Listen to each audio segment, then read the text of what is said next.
there was a time na ilang months na nakaka-experience ako ng wala akong pain, no, nothing. Pero pag nakaupo ako, maski na 5 minutes, pag tumayo ako, ang sakit-sakit, hindi ako makatayo, ang sakit. Pag step kong gano'n, naka 5 step, wala nang sakit. Maski 5 oras pa ako maglakad, wala akong pain. Ang problema ko, pag natulog na ako, nakahiga na ako, pagbangon ko naman, ang sakit ng likod ko, ang sakit bumangon. At pag yung baba ko ng ano ko sa kama, ang sakit na naman. Sabi ko, ano ba ito? Ayoko naman uminom ng gamot. Ayoko din tanggapin na matanda na ako na makarayuman. Ayoko din tanggapin yun. And so, meron nung sabi sa akin kaibigan, na gamitin mo yung panty liner na may negative ion. Ano ba yun? Anything I will use, basta gumaling lang. So, binigay sa akin nung gabi, ginamit ko. Tulog ako. Normal kasi, 4 to 5 times in the middle of the night, nagigising ako para mag-jiggle. So, nung gumamit ako noon, nagulat ako, nagising ako 5:30 in the morning, hindi ako nagising in the middle of the night. So, pagbangon ko, siyempre, expect ko na masakit, tatayo ako, masakit. Pero tumatayo ako, walang sakit, umupo ako ulit. And then tumayo ako, walang pain. Yung pagbangon ko din, walang pain. And then pagpunta ko sa banyo, ang dami ko talagang naihi. Kasi na, hindi ako nagising nung in the middle of the night. And so, sabi ko, ang ganda-ganda ng feeling ko. So, nawala yung pain, talagang nawala, as in nawala na, hanggang ngayon wala, hindi na. So, amazing para sa akin na overnight lang na ginamit ko, wala akong ininom na gamot, nawala yung pain sa akin. At ang napansin ko, sa may 1 month akong gumagamit, dati kasi, yung buhok ko hindi ko maganon kasi nakikita yung anit. Napansin ka na lulugas yung buhok ko. Napansin ko na wala yung paglulugas ng buhok ko at dumami yung buhok ko. Dumami yung buhok ko. Yun ang napansin ko. Na wala yung pagkita ng anit. Dati tinutukso ako dito ni Helen. Yung anit mo dito, ngayon, hindi ko na nakita. Tinitingnan ko sa lamin, hindi ko na makita yung anit. Ibig sabihin na dadala yung buhok ko. Now, si Ate Norma, pupunta yung mamaya dito. Siya naman, ang problema niya, wala siyang pain pagtayo, pero hindi siya makatayo ng matagal more than 2 minutes. Pag nakatayo na siya, kailangan umupo siya at sabi niya matutumba siya. Kaya active siya sa Mother Butler, hindi daw siya makatayo sa church. Kasi nga, halos matumba siya. Sabi ko, ate, subukan mo lang ito sa iyo, hindi ko masasabi, subukan mo lang. Binigyan ko siya ng panty liner. Kinabukasan tumawag. Then, sabi niya, normally, ang exercise ko niya, pag nag-washing machine, kinukuha ko, pagkatapos, dinidry ko, nasampay. Pero normally, hindi ko matagalan yan, 2 pa lang, upo na ako at masakit.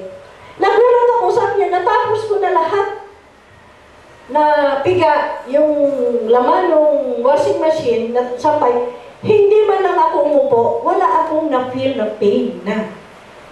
So sabi ko, ano nangyari? Wala na akong pain. Sabi ko, subukan ko nga maglakad sa mall. Sabi niya, kasi dati-dati, hindi ako makalakad sa mall na malayo. Kasi paglakad ko konti, kailangan umupo ako. Kasi kundi matutumba ako. So ano, wala, nagulat ako. Nakakalakad ako sa mall habang maaga. Ngayon, laag na ng laag. Wala na yung kanyang pain. So yun si Ate Norma, malirinig niyo mamaya. Ang ginawa ko, nagbigay ako dito sa mga empleyado ko. May empleyado ako na pag tumatawa siya, naiihi, hindi niya mapigil. Gumamit siya, yun ang napansin niya, nawala. Nawala yun, miski tumawa siya, hindi napipigil na niya yung ihi niya. And then, meron akong kaibigan, si Mrs. D, ang asawa niya, governor ng Isabela dati. Sa cable operator din ng Isabela. Sabi niya sa akin, sabi niya may problema ako, yung kapatid ko puputuli ng paa kasi diabetic, hindi gumagaling yung sugat sa paa. Naawa ko sa kapatid ko kasi nag-gangrene, namaga yung paa, nagkamanas. At ang pain, umabot dito hanggang ulo. Kung gabi, hindi makatulog. Ang ginagawa ng mga anak para makatulog, umiinom siya ng pain reliever worth 80 pesos kasi mas kailangan yung strong. Pag uminom siya, nakakatulog siya, pero temporary relief sa kanya. So, sabi ng doktor, ang solution lang is putulin ang paa. Sabi ko, napakahirap niyan, kasi meron akong kamag-anak noon, yung asawa ng kapatid ni Edith Rivera noon, kamag-anak namin, taga Bulacan, pinutol ang paa. Mula nung pinutol ang paa, talagang the whole family masyadong nag-suffer dahil sa awa, no? Sabi ko, ang hirap niyan, 63 years old woman lang. So sabi ko, i-try mo nga itong panty liner, padala mo, baka sakali. O sabi niya, sige. So pinadala niya sa Isabela. Just right after 2 days, tumawag siya sa akin. Neng, sabi niya, tumawag yung pamangkin ko na nag-aalaga sa kapatid ko kasi therapist. Sabi niya, tita, sabi niya, nilagay ko na wala ang manas ng paa ni mama. At saka sabi niya, nag-dry yung sugat. At saka nawala yung pain, hindi na siya humihingi ng pain reliever. Sabi ko, siya nga ba? Sabi niya, oo. So, ang ginawa ko ngayon, para for me to see for myself, talagang pumunta ako ng Isabela. Tinignan ko. So, nakita ko talaga na nag-dry na at sabi niya, dati ang ihi ng mother ko, nakausap ko yung anak, ang baho-baho, panghi ang ihi ng mother niya. At saka ang dumi, every 4 days lang, at saka maliliit, parang yung sa kambing. Sabi niya ngayon, ang urine ng mother ko, walang amoy. At saka everyday na dumudumi, at saka buo. At saka naglalakad na, 1 week naglalakad. Sabi ko, sige nga, palakarin mo. Naglakad. Tapos, sabi ko, pinadala na niyo sa doktor. Oo, sabi niya kahapon. Ano sabi ng doktor? Sabi ng doktor, hindi na daw puputulin. Oh, kung nakinig pala kayong puputulin, pinutol na sana yan. Oo nga ma'am, pasalamat kami. So, hindi ko makalimutan yung experience ko na yon. Sabi ko, I want to bring this to Cotabato kasi masyadong mura, 10 pesos yung isa, para lang makagaling. So, everyday maglagay ka, magkano yung gamot lang, no? So, sabi ko, I have to bring this to Cotabato. So, ngayon, napapayag ko sila na dalhin sa Cotabato. So, pinakunan ko ng video, testimony, yung sanang puputulin ng paa.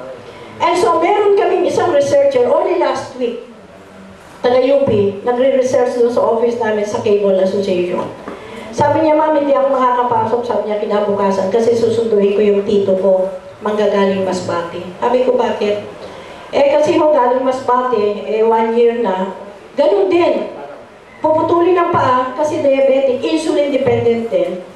Dinala sa Bicol para ipa-check up. Ang sabi rin sa Bicol, kailangan putulin ang paa, idadalhin sa Maynila. Sabi ko, huwag mo muna paputol ang paa. Sabi ko, bakit? Kasi naka-experience kami ng kapatid ni Mrs. D. Ipadala mo ito, panty liner, sandali, kukuha kita. Padala mo muna kung okay. Sabi niya, ano mo yan? Sabi ko, nakakagaling miski anong sakit. Ako yung, hindi, saka yung kapatid ni Mrs. D. Sabi niya, ma'am, ako ho, kasi may sakit ako Ang aking pulse, doble. Ang normal is 70. 70, di ba yung pulse rate? Siya daw 140. At ang palpitation niya doble din. Kasi nung bata pa ho ako, nakakaubos ako ng 1 liter Coke, the whole family. Hanggang 22 years old na, taga-UP, law graduate. Ganun, kaya ho yun, yung sakit ko yung palpitation double. Pwede nung ba yan dyan? Sabi ko, try natin, hindi ko alam. So, tinanggal ko sa panty liner, dinikit ko dito niya, kasi daw ganun. At saka, dinikit niya dito, sa wrist niya. Sabi ko, basahin natin, dikit mo. And then, padala mo ka ako ito sa tito mo. Sabi niya, sige ho. After 3 days, tumawag siya, ma'am, nagpapa-order mo yung tito ko pa kung pwede 6 na ganito. Bakit?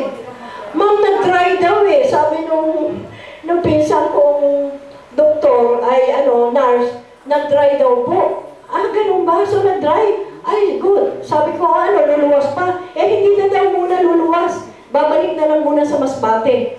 So, yun ang last namin usap. Umorder siya ng 6 pa kasi pinadalan ko lang siya ng 15 pieces. So, okay. So, hindi na rin puputulin kaya nag-dry na din yung sugat. So, para sa akin, amazing talaga yun. Yan ho yun, talagang pinuntahan ko sa Isabela para makita ko na totoo talaga. So ngayon, sabi nung kaibigan ko,